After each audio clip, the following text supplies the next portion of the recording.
Hey everyone, how is everybody today? I am fabulous.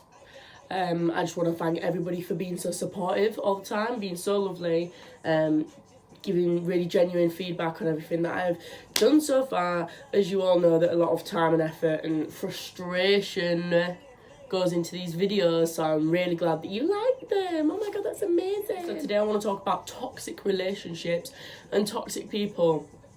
I've got some really maybe controversial things to say about how to deal with toxic people, toxic relationships, because I do feel like we sugarcoat a lot of things, and I feel like it's about time that no, just get on with it, pick yourself up, get on with your life, okay? So I want to start by saying that as a disclaimer, I'm not trying to apply this logic to things like domestic violence and abusive relationships, but I'm talking about the level on which toxic relationships occur where people just aren't good for each other.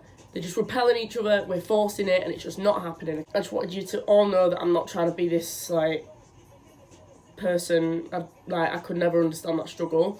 But on that note, toxic relationships occur on any level in life, like any relationship level in life, whether it be familial, romantic, or just friends.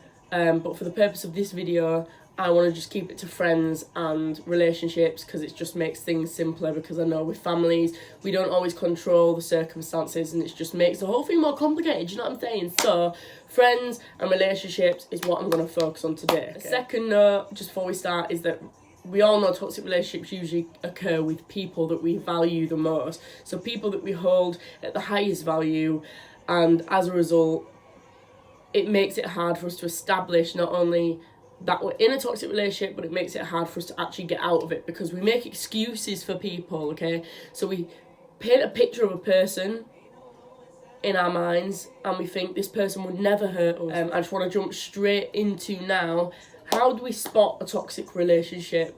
So with a toxic relationship with somebody, you usually realise that there's a massive lack of reciprocation. There's a massive imbalance of giving and receiving. The person who is the toxic person in the relationship will usually take a lot more than they give. I feel like, especially with friends in a toxic sense, friends will only hang out with you, toxic friends will only hang out with you when it's good for them. They're only there for you when it's good for them. When you're there for them all the time, checking up on them, making sure that they're okay, asking them out, making plans with them, but they're always busy, but you're always there as soon as they need something. It's not a good relationship, it's not a healthy relationship, okay?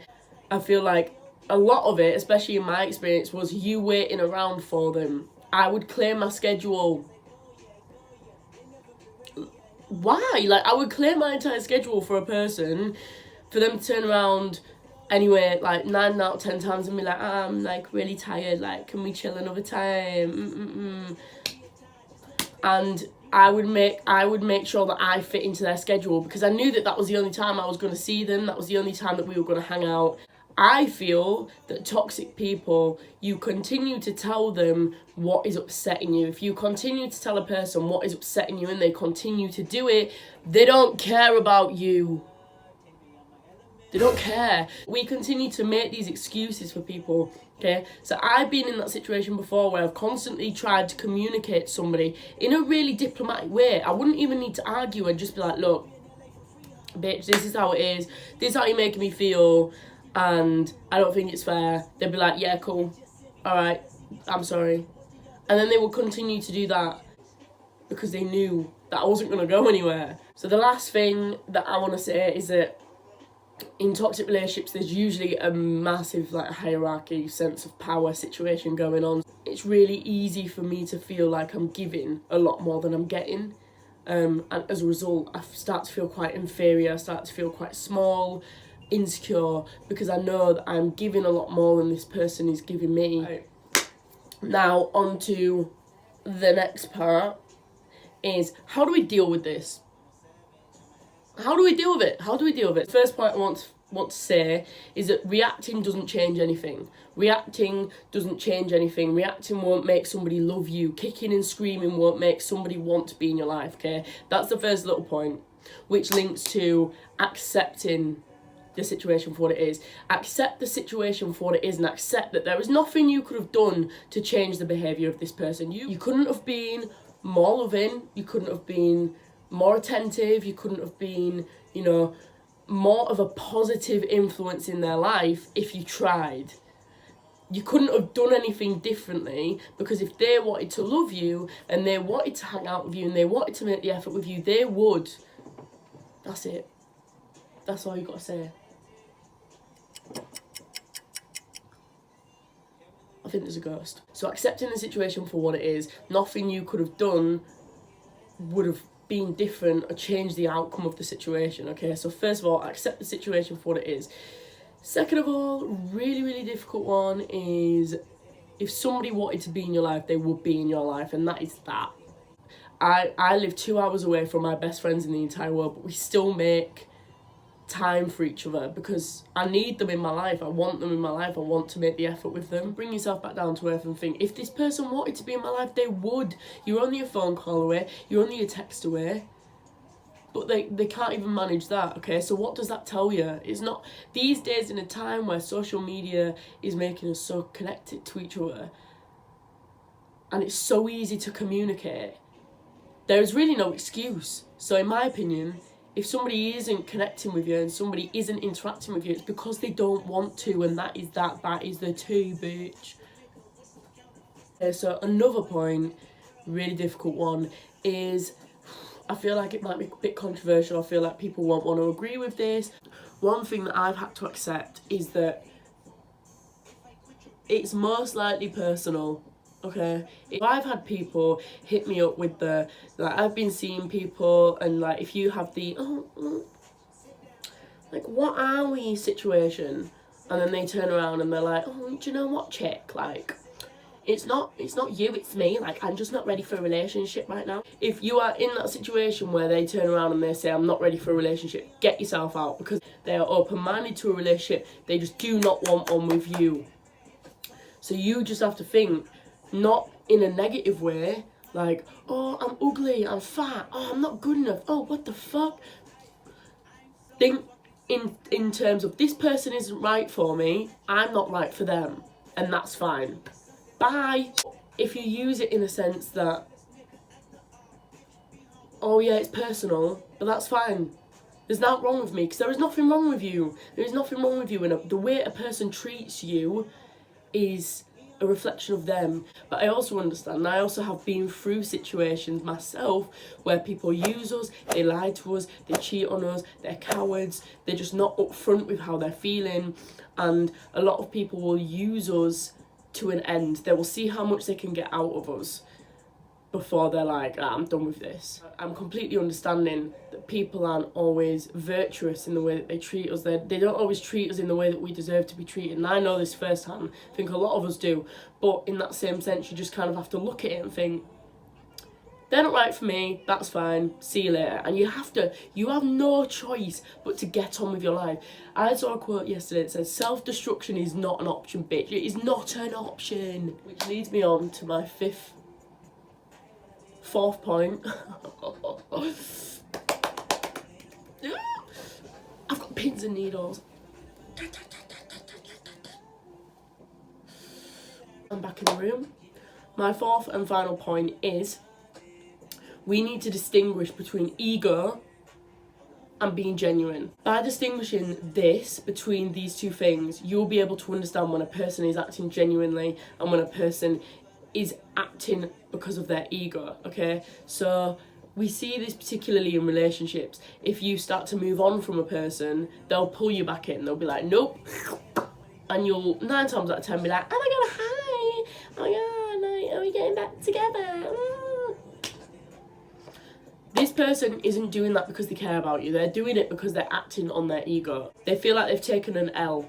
Like, I'm going, bitch, I'm moving on, bitch, bye. And they don't like it. And so they pull you back in because they want to know that they still have the control over you. If your friends stop making an effort with you, and then you're like, fine, I'll make some new friends, and you go and you make some new friends, and then your old friends are like, oh, do you want to hang out this week? They know that they no longer have you on that tether, so they're going to keep pulling you in, and they're going to keep, but it's up to you to turn around and say, no, bitch, I'm done with you. Bye.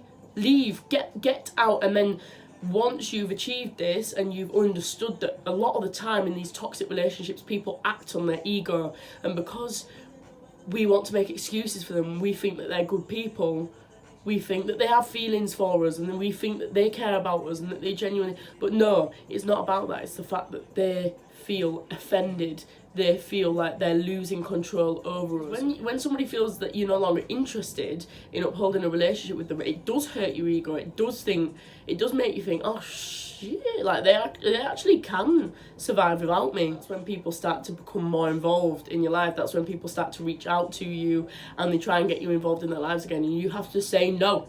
Don't take shit off anyone, okay? And on that note, that's my video finished. Okay, I'm done. So, the 4 things that we have covered how to deal with a toxic relationship and the fallout of it is accepting the situation for what it is. Okay? Nothing you could have done would have changed the situation, and that is that. Second one is,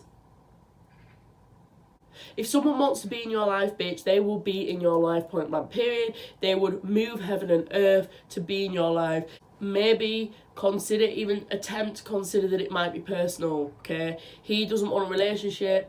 No, he doesn't want it with you. Maybe your friends don't hang out with you because they have a better time hanging out with other people, but this is okay. This isn't because there is anything wrong with you. This is because the people that we encounter in our lives aren't always going to be good for us. They're not always going to be suitable for us, but that doesn't mean that there aren't people out there who are. Even though the acknowledgement that it's personal is difficult and it's a tough pill to swallow, you cannot use that as an excuse to spiral and be like, I'm just so ugly and fat and disgusted and blah, blah, blah, blah, blah. No. Be smart. Be mature about it, okay? And then the 4th one is ego. Determining the difference between being genuine and people acting on ego, and how this ultimately contributes to the massive difficulty and complexity of toxic relationships. They realise that they no longer have control over you, and so they will continue to act in an egotistical way under the guise of caring about you, okay? It will be on the premise that they care about you, but they don't care about you, okay? Otherwise, they will be treating you in the way that you deserve to be treated.